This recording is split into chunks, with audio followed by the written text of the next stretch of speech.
NFTs are dead? Yeah, okay. An article came out. Wait, is this tweet not the one that links the article? God damn it. I'll find the actual article. Um, where like basically all NFTs now have essentially zero value, which like obviously, wow. I feel like basically any commentary or coverage of NFTs became redundant the nanosecond that Folding Ideas released his unironic masterpiece video, The Problem with NFTs, line goes up. Like everything after that on the subject instantly became meaningless because it was all covered. Thank you, Koopa Shell, for the article. New report from industry researchers finds that 95% of the once hyped crypto assets have hit rock bottom valuation. Yeah, and it's never going to change. Obviously, the whole point. Yeah, let me see. Upon analysis of 73,000 NFT collections, the authors found that 69,000, nice, have a market cap of 0 Ether. Okay, so like literally no value. Cool. Yeah, the whole point of NFTs was it was an attempt at a sort of flashy, obscure, oblique, tech muddled plant, which was designed to incentivize people to get into crypto. And people want you to get into crypto because it's a pump and dump scheme with basically zero regulations, sort of constricting it. Um, and that's genuinely it. From the get go, well, not from the very beginning, but from very close to the very beginning, cryptocurrency has just been a big speculative investment vehicle for people who have been locked out of the kinds of scams that have been regulated in the regular financial marketplace. The whole point of NFTs was just to try to get more people into crypto, and it didn't work. Big crypto crash, NFT crash, doesn't matter. They're going to try again, though, like they're going to attempt this again. There will be another like weirdo obscure tech thing. Like right now the big thing is Chat GPT. It isn't really tied to crypto, at least not inherently, but Chat GPT and other forms of like AI language and image generation are being tied into a bunch of really grifty arguments for like the new paradigm you have to get on board with. Do you remember that person who was like evangelizing GPT as like a lawyer replacement service? Like, why get a lawyer when all you need is Chat GPT to like feed the arguments or whatever? And they were going to pay someone to do a real court case where they were being like reciting Chat GPT arguments, but then like it got found out and it got banned because you can't do that. They'll do this again. So we'll see. We'll see what the next attempt at monetizing it or sort of tying it to cryptocurrency is. Legal mock that hard as he should. Yeah. Oh, Princess Jane. My name is Princess Jane. Yeah, yeah. Doing tricks, right? Reuters reported today that Chat GPT searches is down hard. Is that true? That makes sense. Every time you hear this, oh, there we go.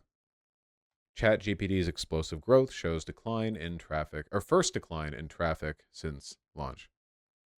Decreased by 10% from June to May. Oh, okay. Oh, in June from May. Okay. That's a decent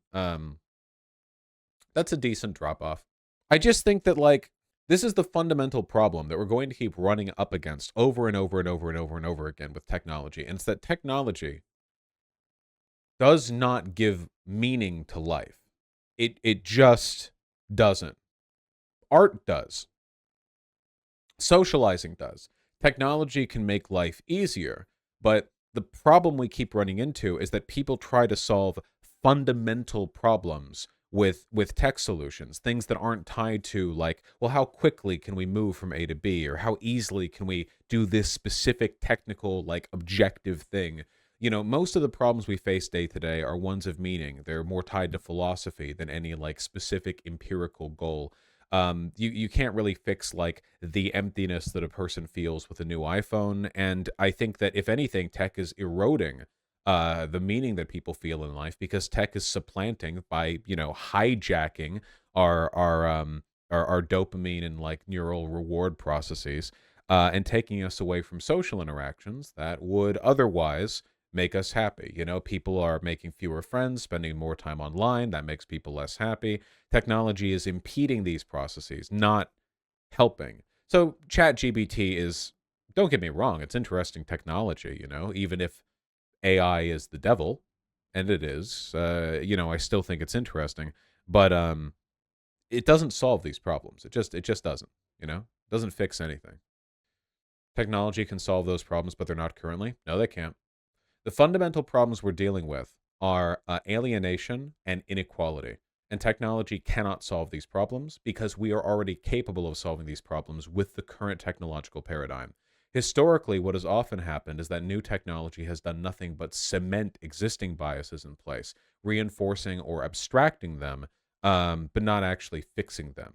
You know, it's you got to keep your eyes on the prize, but consider full labor automation.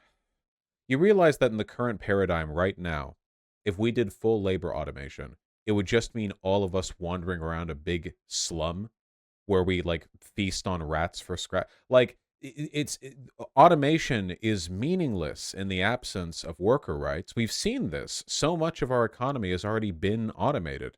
A modern, worker working in a factory today does the work of 100 men from a century and a half ago with all the technological advantages they have, all of the labor saving devices. Does it make them, any less a pro? Clearly not. Just don't fixate too much on the tech stuff, okay? That's why we want full automation. I feel like for a lot of people, technological development is the only hope they have in the future. And the reminder that technological advancements don't fix the fundamental social problems that we're dealing with that cause these issues will never be accepted by them because it's like taking away the only hopium they have. When the hopium they should have is towards social change. Like, look at this. Nah, this seems like anti-progressive talk. Like, what? What? Technological advancements cannot fundamentally address social inequality. That's not anti-progressive talk. You're just sensitive. What if AI becomes fully autonomous? Who cares?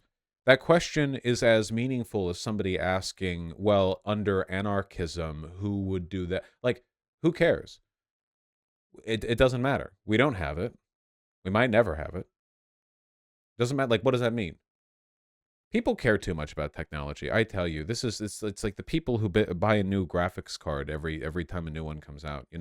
Be advocates for social change. If you want to take a look, like moment by moment, at every time that there has been a substantial material improvement in the quality of life of a great many people, almost every time it will be a social development. Even if it's something technological like a medical breakthrough or something like that, it has to be done in conjunction with social practices that allow it to benefit people. Like a medical advancement that only the ultra wealthy can afford is functionally meaningless when it comes to bettering the lives of the vast majority of people. So let's not put the cart before the horse here. People they delude themselves with fantasies of a tech utopia. What about tech and its current implementation makes you think that it's utopian? Genuine question. What about the way the internet is going right now gives you hope that it will fix these problems? Like literally every single element of technological development as it's applied in like a broad social context right now is trending towards authoritarianism, consolidation, misinformation, and myopic corporate greed. What about any of this makes you think that there would be some breakthrough that would fix all these problems and then everyone just gets to live for it? Like, come on. Don't forget your lessons in Marxism, folks. Okay, the ruling ideology is the dominant a predominant ideology. Okay, but as long as bourgeois ideology reigns supreme, these advancements will not fix things the way you want to. Marx didn't have Chat GPT. True. Have you seen Star Trek though? If we had food replicators, all of our problems would be solved. That is true. If we had that technology, it would be pretty cool. Is this unironic and prim?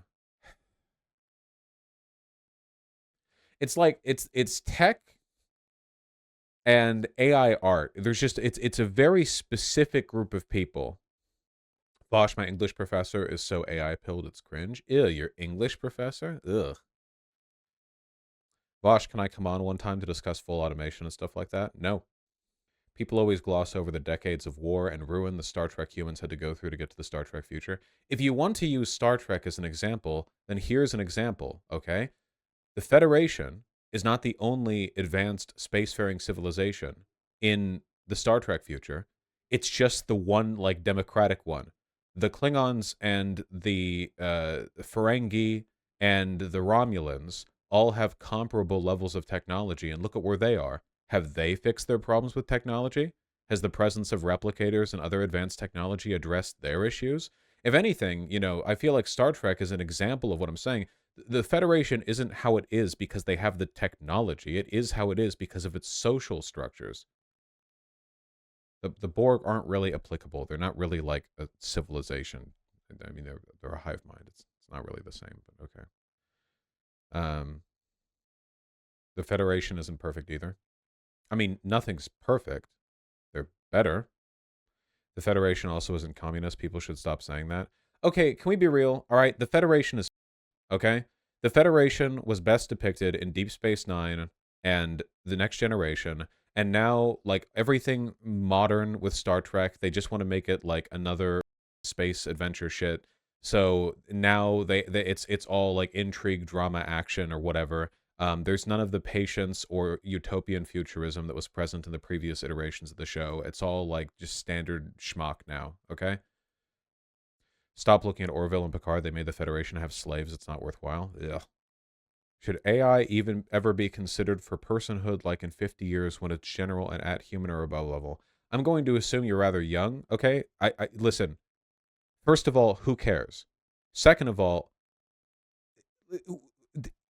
I feel like this is one of those questions that people ask when they want to think about big topics, but the big topics are like the easy ones that you open the first page of the first book that you read. Okay, here's my suggestion to live a big brain life. Never think about AI. Just don't. It's not real. It doesn't exist. It may never exist. We have not solved the consciousness gap problem in humans. How would we even know if we're looking at something that is actually sentient and capable of self-experience? At the moment, we know that we know that we don't know how to determine that. There's no, like, we say Chat GPT is AI, but like I feel like the abuse of this term has led to a lot of people thinking that we're getting closer towards what people would actually call like general intelligence. We're not. We're not. We don't even know what that is. We don't know what sentience is, so we can't build towards it. Sentience is not an increasingly complicated series of if-ands or whatever. Machine learning isn't sentience. We don't know what sentience is, but it's not that. He's such a doomer in this topic and tech in general for someone who grew with computers. No, you just don't understand what tech can do. All I'm saying is that it can't fix social problems. I don't know, like, people get offended when I say that. Yes, it can. No, it can't. Does it not help? Not necessarily, no. Like, are you guys being serious right now? What about, okay, what technology fixes racism? Can you, really, all the big brain geniuses in chat who are so indignant at my take here, why don't you explain to me? Step up to bat, okay? Can you explain to me what specific technology, what device, what software could fix racism? Because the last time I heard people try, it was in using computing algorithms to determine criminality. You remember all those articles about AI tech dudes saying that they were going to use computers and surveillance cameras to analyze like people's faces to determine this, that, the other, or like they're going to like track you or whatever. And then it was like, oh, wow, it turns out that feeding the bad data sets that these systems would get back into themselves would lead to them making really racist determinations because they were using data templates that the actual like existing biased policing system they were pulling it from a pre-biased set. Technology didn't fix this. How can technology fix race? I want to know. People in chat have been indignant about this, so now's your time. I want to answer, or I want you to answer this question so I can be a smarter person. Vosh, this is disingenuous. How? You are comparing solving any social issues to solving racism and acting like you're making a good point. This is dumb. What social issue do you think technology can solve, Risen? I genuinely want to know. Vosh, food shortages can be vastly mitigated by fertilizers. Yeah, but I wouldn't call that a social problem. If there is a desire to address food shortages and there's not enough food, fertilizers making more food isn't like a problem of social network or fabric. That is literally just we made more of a thing. By social problem, I don't mean a problem that people experience socially. I mean a problem that is the result of like interdependent social networks, something that involves bias, human error, human control.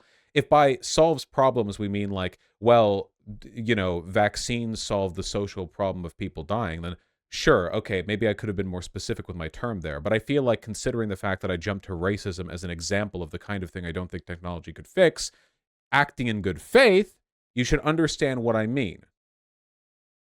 Child labor being way too common in low-tech times and locations. But technology didn't fix child labor. Labor activists did. Are you suggesting that without the technology to use little robots to fix things, that child labor is just the thing? Vosh, actually, a serious tech invention that could help solve racism would be something for allows for people to experience the feelings of others, like directly brain-to-brain communication through tech. I don't. That's too out there. I mean, I don't know. Even then, do you really think that would fix things? Like racists would consent to sit in the chair and have a black person beam their social experience into them? We already have techniques for communicating emotions. It's called like literature and speaking and stuff, and they don't listen to that. Um, I just think that people like there are things you can fix with technology. I just don't like it when people pretend they can fix all things. Vosh once again speaking confidently on something he knows nothing about. Lol. I've honestly started to get less surprised at the inevitable call out thread in the subreddit every time. Being called out by my subreddit makes me feel smarter. What are you talking about? Why would you like, hey, did you know Vosh V disagrees with you? What really? Is that true? And this is also your first post ever on the site. Jesus Christ. Why do people get so what is it with tech bros? I genuinely think you guys are like low IQ, like worse than other people. Every time I run into this issue where people in chat or just in life generally are fundamentally incapable of understanding something, it's the same group of people. It's tech bros every time because you have an overinflated sense of your own intelligence and you are utterly incapable of introspection. Like this happens consistently. It's like the blue checkmark problem. Like you go on Twitter and the stupidest people are the blue checkmark finance tech guys every single time. Like consistently. I agree AI isn't a panacea, but it doesn't mean it can't solve anything. Mixmaster TJ. Are you deaf? I never said tech can't solve anything. Why? Why? Like you're listening to this, you're listening to the conversation, you hear what I'm saying. Presumably that wasn't just like a cat walked across the keyboard. You're paying attention. Vosh, sometimes it feels like you ask a question then focus on only the dumbest answers. Well, I mean, I'm disagreeing with people, sure. Yeah, obviously, I'm engaging with the people with whom I disagree. The problem is that the people who are unironically arguing that tech can solve like these fundamental social problems are a threat to humanity.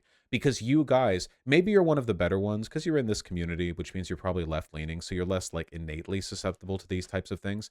But the idea that, hey, X tech problem will fix this big social thing, this new paradigm will address the problem, that is like the thing that keeps getting weaponized to fuck everything up. Like that is the Elon Musk line right there. The idea like, hey, throw aside your skepticism, okay? I'm going to throw out a couple of buzzwords for you. Algorithm, AI, whatever gets you. That will fix this thing. Okay, yeah, sure, people are miserable. Inequality is at an all-time high. Bias is skyrocketing. Racism, sexism, and the like are left unaddressed. But have you considered that if we simply utilize the blockchain, we could fix all of it? Like you have to be very skeptical of this, okay?